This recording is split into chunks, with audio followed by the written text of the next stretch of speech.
Oh yeah, no, you're that hair of yours. It's almost as good as mine. Yeah, you're rocking too. You know, I this is the longest my hair has ever been. It And are you is. enjoying it? I well, at this point, my barber down the street, he's closed, right? Like we're in Toronto. Oh, It's yeah. lockdown. You know, Like I have to remind myself, it's like, oh yeah, I can get mine done. I'm like, oh yeah, you're in the gray zone still. Yeah, I was all right, talking well, to my mother there today and are she's really distressed about it because she lives in Toronto too, so she's in a Scarborough. number of things that have been cut off that we were just getting used to. But Right. I got a couple. We got a couple of viewers in there. We're live. We're ready to go. We're past 7 o'clock. So welcome to my friend, colleague, mentor, um, musician extraordinaire, director of music. Is it Riverside United in London? Yes. Riverside United in London, and I have to say, and I know lots of people know this, that if you are in the church world or the music world and you hear anything or talk to anyone about London, they always seem to say to me, "Oh, you must know Mark Smith. You must know Mark Smith." And my answer is, "Oh, you have no idea. You have no idea." Yes, I do. Mark, welcome. It is good to chat with you. I'm glad to have you here. And I'm glad to be here, David. Thank you. So I set up a series of Sunday night conversations over the, we've had two so far, and we're going into April. And you were one of my first asks for that. And one of the reasons was I mentioned that people in the music and church community always ask me if I know Mark Smith, and I turned on CTV one night a few weeks ago, and there's Mark Smith on the television. And then there's Mark Smith on the radio. And then I'm seeing these digitally based concerts. And Rory and I sat here one night watching. What's going on? Tell me what's happening. I feel like I'm just here, there, and everywhere. So the one that you and Rory were watching, that was part of the musical meditation series, and that's a program with New St. James Presbyterian Church. And so I was asked by one of their musicians at the church if I would, do a 30-minute concert. And Ariel Harwood Jones, she and I have history. We both sang in the Toronto Mendelssohn Choir together in the late 90s, and now she's here in London. So she had reached out and said, would you be willing to do a virtual concert? And I said, absolutely. And there it was. And I have some other stuff coming up that I'm doing too. So Well, um, what's the biggest thing on the horizon right now? What should people mark in their calendars when Mark Smith's going to be performing again for them to hear? so if people can put on their calendar March the 20th, which is 2 weeks yesterday, Yeah, it will be the PWRDF virtual concert. the And Primus World Relief and Development Fund. Yep. that's right. So my Greg actually conceptualized this idea about having artists in our deanery and our diocese providing music and raising money for a program with PWRDF. And so, what So does the money go to through PWRDF? say that again. What does the money go to through PWRDF? Where does it stream to? It's going to a program for mothers and children. And actually, what I can do at the end of this, I can send you the link and then you can pass it Perfect. to your viewers.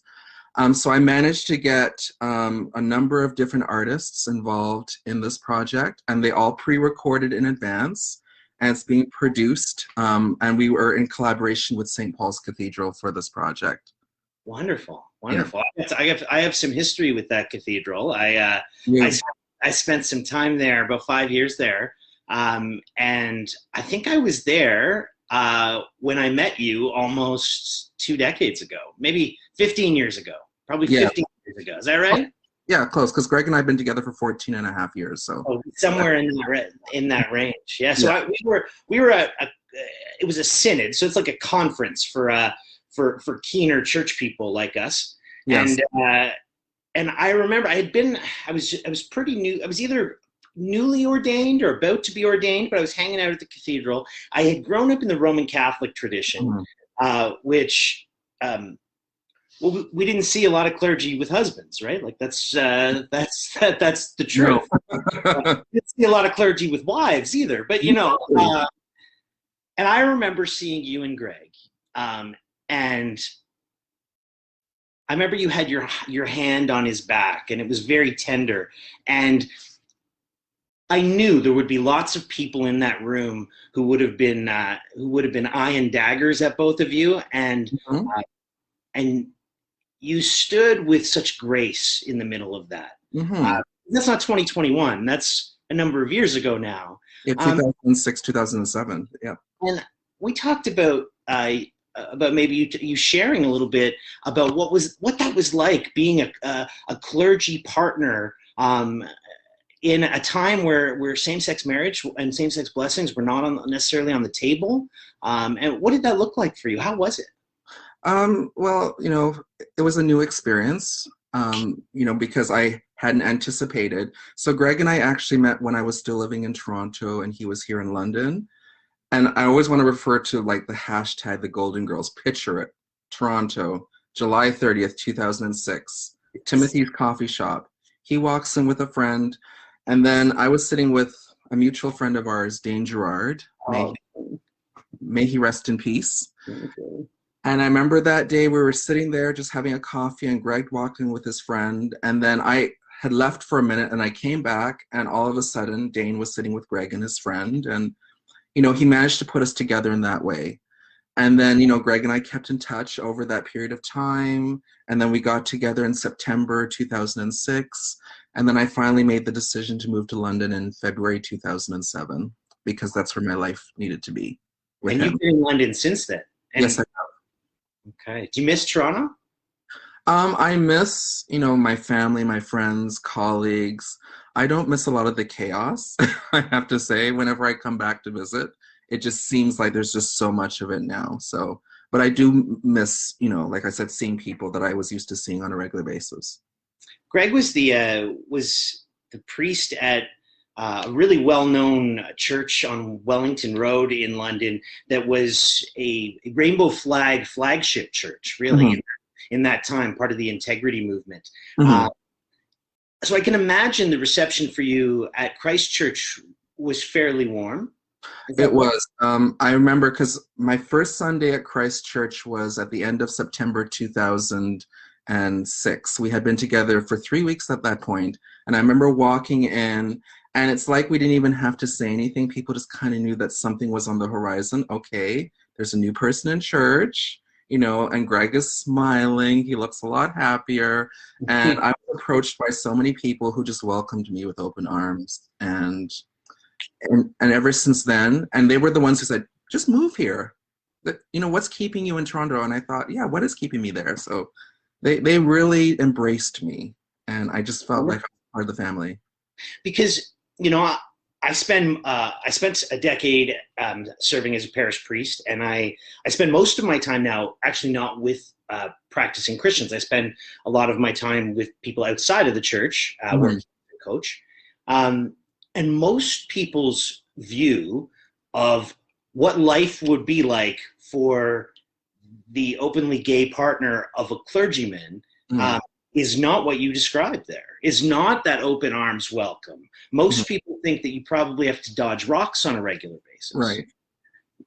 Is there truth to that? Or did you just have the perfect spot to land at that point in time? Or is the church welcoming for people like yourself?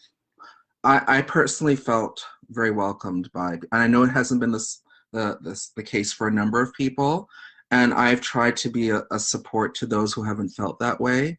And the one thing I've always said to people is to just be yourself. There will be some ignorance, there will be some chastisement, there will be some unhappiness, but I think if you just be yourself, do your work, and just be pleasant to everybody, I think. I have to say, the thing I appreciate most about you is how much you are at home being yourself, and Mhm. I don't imagine that happened overnight because I work very hard at that myself. Yeah. Um, but I will tell you that I get little messages from you here and there, and I've always appreciated them in hard times and good times. And sometimes it's a piece of music, and it'll be vibe with me. Yeah. And I'll tell you, those little things mean the world. And you are you all the time. I And I got a lot of time for that, brother. and we still have a lot of work to do, right? Yeah. The battle is not won yet. So No, no, you got to get up every day, say the same thing in the mirror, right? exactly, exactly. And you're so welcome. I'm always happy to do that for you and spread the love and light and laughter. Oh, you do, you do. So you've got a little bit of news coverage happening for you. Do you have plans to have any kind of concerts in person if the COVID numbers come down this summer? Do you have any outdoor events, anything like that coming up? Actually, I would love to do something like that, and I've actually been talking to some of my colleagues about what we can do in the summer. And I'm seeing, I'm part of several Facebook groups, and people are trying to think, oh, how can we do something for the public, that's safe, and when the weather's warmer, we can be outdoors. So there are some things that are percolating.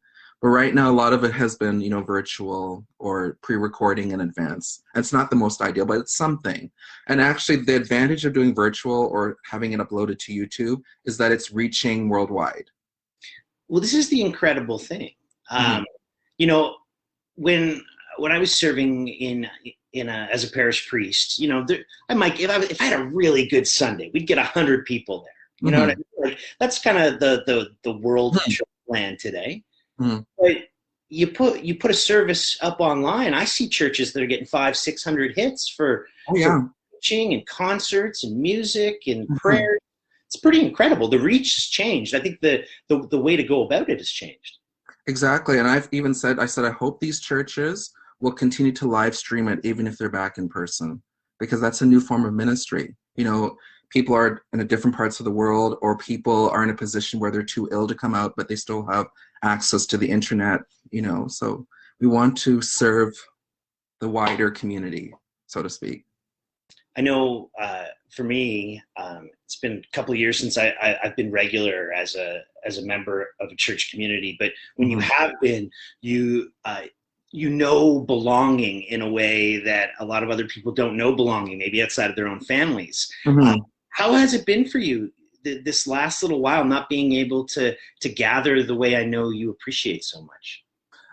It's been challenging for me because I am pretty much an extrovert and I like to be around people, and it's hard. And it's been great when I've been out and about and I run into people I know, like, because we live in Wortley Village. So, we go out, you're in the neighborhood, oh, hi, so and so, oh, hi, Mark, how are you doing? And the hardest thing is for me not to be able to, I'm a very huggy person. So it's really hard for me not to be able to embrace people and just give them that love that they might need. It just pains me. And that's the hardest thing for me. I think that's the thing about that that that form of love that C.S. Lewis talks about in his book, The Four Mm-hmm. Loves, when he breaks out the different types of love. And there's that empathetic love. I think it's called storgy, and Mm-hmm. it's for people who actually feel other people's pain, empaths, Yeah, uh, often extroverts as well. Um, this whole world that we're living in, of not knowing when you're going to be able to touch anyone ever again. I It is. know. It is painful, right? It is. And not being able to go to Toronto to see my parents and my family and others, it's hurtful. But and I've been very thankful for technology and FaceTime and Zoom and Skype, whatever. That's been very helpful. So even though I can't be Yeah. with them in person, I can be with them virtually. We can still connect and hope for when that's coming. And I was out today in the sun, and I was thinking to myself, we're almost we're kind of quarter of the way through March. April's around the corner, and Yes. hopefully those flowers will be springing up, and it's gonna look real nice. No, we were So out for a walk today too, so we could relate. my son Rory. I Uh, do. we had a little test today just to see if Facebook Live would work for us, and he and I sat down afterwards, and he said, "Okay, I'm writing the rapid fire questions." Okay, I hope I do Roy proud. Are you ready? I'm ready, yes. What's your favorite color? Red. Music or television? Music. Classical or hip hop? Ooh, classical. Milkshake or ice cream sundae? Ice cream sundae. Bring all the boys to the yard. Yeah. Milkshake, You know, my the milkshake brings all the voice to the art. No. The hardest question for me was that classical hip hop one because I love I know you do. I didn't know what you were gonna say. He asked me about that. because I grew up with classical music in my household all the time. My mother played classical music all the time. So I think You that's know, formed my love for it. I was getting a hard time from Rory's mom, who is still a very good friend, and I listened to a lot of hip hop, and she would rather Rory didn't get into that music quite yet. So what we do is we actually listen to a lot of classical, but it ends up being soundtracks to his favorite movies. Oh, So yeah. so we have an Alexa. So if we ask Alexa to play the music to the Lord of the Rings, or Oh, to Harry Potter, yeah. it's wonderful. It's wonderful. Yeah. I'll get two more. So you and I both in different capacities. One as a presider, one as somebody playing music. Do you prefer playing weddings or funerals? Funerals. Outside of Greg, who is your favorite all-time preacher? Rod Townsend. Bishop Todd Townsend. He's a special guy. Hmm. I was sitting. I came back to London for the funeral of his father, who was Yeah, missing. I was Uh, there too. and I remember Todd preaching. And first of all, I was in awe of the man being able to get up in a pulpit and preach at his father's funeral. But I remember him looking at all of us um, and saying what we always say at the graveside, the words of the liturgy. Hmm. And at the end of his sermon, he said, "Even at the grave, we make our song, Alleluia, Alleluia, Alleluia." Hmm. It's this subversion that Christianity really offers. This subversion of death to say, no, Hmm. no, you're not having the last word. No, No, the no, light will have the last word.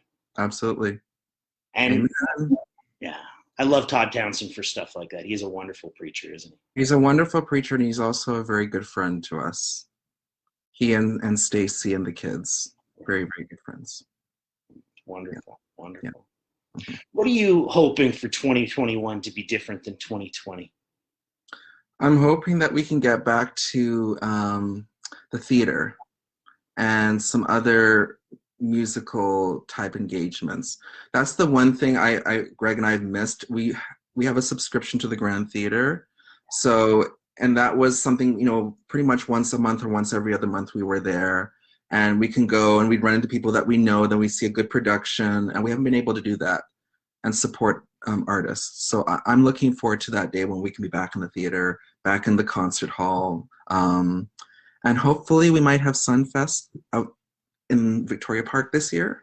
Last year it was done virtually and it was excellent, but I really want to be outside and just, grooving and shaking and living my best black life, so to speak. So. Fabulous. You know, I'll tell you, this one I definitely want an answer to. So I had Steve Green on last week, and Yes. when I told Steve that you were going to be on, he goes to me, he goes, "Blackify," Yes. and he said to me, I asked him afterwards offline. I said, okay, you gotta. He said, I love the word, but you gotta tell. What does that mean? Blackify. What's Mark Smith getting at when he says that? Tell me I, what was, that means for you. I want to give people some extra sugar and spice and everything nice. Add some flavor to their life, Yeah, I love it. That's all about a little extra flavor. People need it. Oh, yes. I love it. That's so Yeah. good. Yeah. And I love Steve Green. He's such a wonderful person. Oh, there he is. He's chiming in on the message board. Oh, we got Chris Wilson there too. Oh, Oh, yes. Yes. Right. Chris Wilson used to come and sing for me at the Church of the Transfiguration. Oh, for goodness sake. He would fill in here and there. So, Chris, how's it going, brother? Good to see you. I met Chris in 1998 when I was singing in the Toronto Mendelssohn Choir, and he was with the core group, the Laura Festival Singers. So, and then we connected, and we've been friends ever since. So, Wonderful. yeah, love Chris. Who doesn't love Chris? Seriously. Are you back to church on Sunday? Are you back behind the piano with people in the pews, or what's happening? So Riverside has been closed since last year, March, and they haven't reopened it all. So what we've been doing is we've been pre-recording everything, and then it's uploaded to YouTube on Sunday mornings. I'm not sure when Riverside will be reopening, but maybe later this year. You just have to see how the numbers go and people's comfort level with safety and whatnot. So, Are you yeah. finding that most people are able to connect through digital means? Are a lot of people getting left behind, or is it working out? Most people and those who don't have email or internet access, they are accommodated in another way. There's a phone service that they can use to hear the sermon, and then there's some. I know one of my choir members. She actually calls one of the congregation members and will listen to the service on the phone with her. So she'll have it on her computer, and then she'll put it on speakerphone for this person, which I think is great. So people are accommodating each other. But I will admit I really miss being in the community, and I miss the kids. It's the kids because I see pictures on Facebook and stuff like that, and they're growing up so fast, and I'm not there to see it happening. So I think people who yeah. I think people who don't belong to a synagogue or a mosque or church community, Mhm. they might not realize the role of uncle and aunt and grandparents, like surrogate to Mhm. different people. Like the number of folks I know that have these deep and long lasting relationships out of these worship communities, and so Mhm. that's what I think about when I think about you talking about the missing the kids. I think about all the folks at the different churches that I served at, uh, Mhm. who had all these extra kids and grandchildren. Yeah. It's a pretty cool thing. And they would come up. Would they come up and run up and jump on top of you? Because that's what some of the kids would do to me at Riverside. And I loved it. They're like, "Ah, boom, Well, certain ones. And I've actually, some of the parents have said, "Oh, my kids miss giving or getting a Mark hug or something like that." And I'm like, "Oh, I know." And then I start getting a little bit teary. And I said, "But we'll be back in person soon. This is a temporary situation." I keep saying, so we'll be back soon. and it will be, and I think it's important to remember that. And these little things, even like this, where you find a new way to connect that you probably wouldn't have chosen to do Hmm. if this hadn't happened. Uh, Hmm. and I do find that there are silver linings. Hmm. I was saying to someone recently that I would not be as close with Rory today because of the intentional time. Like we don't have as many things to go to anymore. No, no. So like today, we played a board game, watched movies, right? Like when we might have been at sports all day, and that's not a bad thing. Right. I look forward to Yeah. when that comes back, Hmm. but it's reminded us.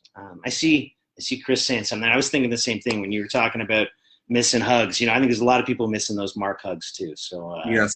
I I don't think you're alone in that No. in No, missing. and I even thought about, I said, what if we didn't have the internet at all and we were in this pandemic? Oh my goodness, I don't know how well we would do if that was the case. My grandfather passed away last week I did see that, and I'm in sorry. Scotland. Thank you. In Scotland, where most of my family is, and I was thinking because he got to have a FaceTime call with his great grandchild before he died, right Hmm. like with Rory. When Hmm. we immigrated to Canada in 1982, all we got was handwritten letters, right? Hmm. That kind of thing wasn't possible. You think about like the 1918 pandemic, right? Like before the world wars, before technology, like Yes. it's just a different thing now. Like we are so blessed. We really are blessed. And I'm glad you were able to see each other face to face, that one time. And for Rory, I hope that he'll remember that for the rest of his life. I hope so too. He's 7, and it was. I'm not going to lie to you. It was not the easiest call for me, and I did find myself in the bathroom shedding some tears afterwards. Of course. Uh, but no, 7-year-old boy getting to sit and he read a prayer from Desmond Tutu's African prayer book to him. Oh, yeah. I think of my grandfather, 85 years old, from this small little Scottish town, has 4 kids, 20 something grandkids or whatever it is, in Mhm. multiple continents, and his first great grandchild and his first grandchild get to say goodbye to him while they That's pray. right. It, Yes. like on another continent. It's Yeah, it's amazing, really. it is. It is. Well, it's been quite a journey for you too, It has in been a so journey. many different respects. It has. We had a really nice call with my mom this morning, and she was saying how much she misses listening to your music. She lived in London Oh, for a while. please pass on my greetings to her. I Please. will. I will. She's going to be playing one piece of music at my grandfather's funeral on Monday, I think it is. Yeah. Hmm. Yeah, there's something like that, and that's what I think that's the reason why I love to do funerals, because I like to have that interaction with the family and be that caring, comforting, compassionate person through music. It helps people. It's a form of healing. At every place where I had the opportunity to set the rules, we always referred to our lead musician as the director of music ministry, Hmm. uh, because there is a role in the community that's far more than tapping the ivories. And Absolutely. you know, what does that look like for you at Riverside? What kind of things happen for you once you're before and after you're on the piano or the organ? Well, in terms of my position as director of music, so I lead the senior choir, I lead the handbell choir. I get involved with the kids and the youth, and there's a lot of gifts in the congregation, so I know who plays what instruments, and I have them involved, throughout the year for different services. I might have them do an offertory or a prelude or something like that. I'm one of those people, I love community engagement. And if somebody says to me, oh, my child plays the flute, you can guarantee that that child will get a Facebook message later that day saying, so I heard from so and so that you play the flute. Do you want to play, next? I'm just that type of person because and the more that they're asked to be involved, I think they appreciate it. It's a form of ministry too. Well, I'll tell you, that type of person, I think a lot of people agree is a beautiful person. I Hmm. think we're those who come in contact with you and get to experience your ministry through music and through care and through Facebook messages, because I know I've been on the receiving end of those. Yeah. Um, we're incredibly blessed by you, Mark. So I thank you, thank you. We're about 7:27, so I'm gonna just give little bit of a preview of next week, and then we'll have one more minute. Next week, Okay. I got Steven Setzer dropping in on us. Steven Setzer's from Brooklyn, New York. Studied up in Toronto. I've known him for a few years, more digitally than in person, and we're going to talk about religious deconstruction and reconstruction. So, what does it mean when your faith falls apart? How do you manage that in a constructive way? And Hmm. are you going to put it back together? And what does that look like if you're going to? Hmm. I may even use myself as an example. There you go. We are all our own, we're on a journey, right? Journey of faith, finding oneself. I love when you always say to me, "You're working it out, man. You're working Exactly. it out." Yeah. Working it out, keeping it real. There you go. Thank you. Yeah. And thank you for all those messages. Thank you for being the person you are, the love you give. I always like that you're always posting about light and love and trying to give it everywhere. I try. And, and that reminds me, I will send you the details for that PWRDF virtual concert, March the 20th, 7 p.m. All right, man. It will be on YouTube. So I will Rory send and that. I'll be on the red couch here, and we'll have it up on the screen. All right. Mark, thank you. It's been great to chat, and please give my love to Greg. I will. And I give my love to Rory too. All right. And your family. You're in my thoughts and prayers. Thanks, brother. We'll talk soon. Stay safe. Absolutely.